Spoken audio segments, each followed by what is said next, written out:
si on devait définir le homestaging? Alors le homestaging, c'est bien d'en parler. Beaucoup de gens font confusion entre décoration et homestaging.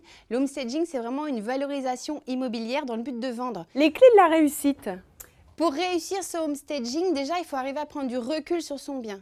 Beaucoup trop de gens ont la tête dedans et il y a le subjectif qui n'arrive pas à dire c'est beau ou c'est pas beau. Non, il faut arriver à le dire objectivement. Est-ce que ma maison présente bien? Est-ce qu'elle est rangée? Est-ce que les meubles sont à la bonne place ou pas? Donc moi, mon conseil, c'est de se faire aider souvent par un ami ou quelqu'un qui ose vous dire les choses. Comme quand on déconne, qui ose vous le dire dans la vie, qui ose vous le dire aussi physiquement pour une maison.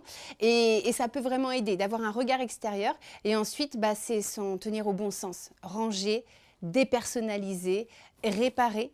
Par notion d'économie, si on ne veut pas tout refaire, s'il y a une règle à retenir, c'est laquelle?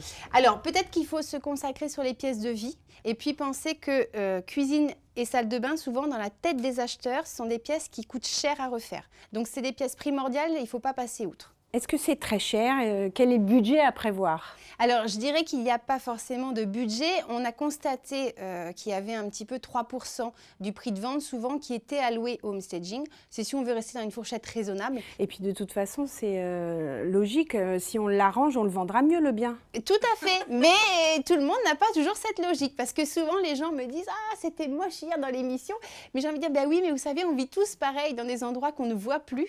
Et il faut arriver à prendre du recul. Et voilà, ce qui est logique pour l'un n'est pas toujours pour l'autre. » Donc, c'est pas seulement réparer, mais c'est aussi mettre des petits objets déco un peu intemporels, finalement? Oui, alors c'est vrai que si on s'applique vraiment au code du homestaging, il faut faire des choses neutres, naturelles, parce que l'idée c'est je ne dois pas regarder la décoration, je dois regarder des volumes, parce que je dois comprendre tous les mètres carrés que j'achète. C'est là où j'investis, j'achète pas des meubles que les gens vont ramener. Donc je dis toujours quand on a fini ce travail de dépersonnalisation, c'est bien de ramener un peu de déco.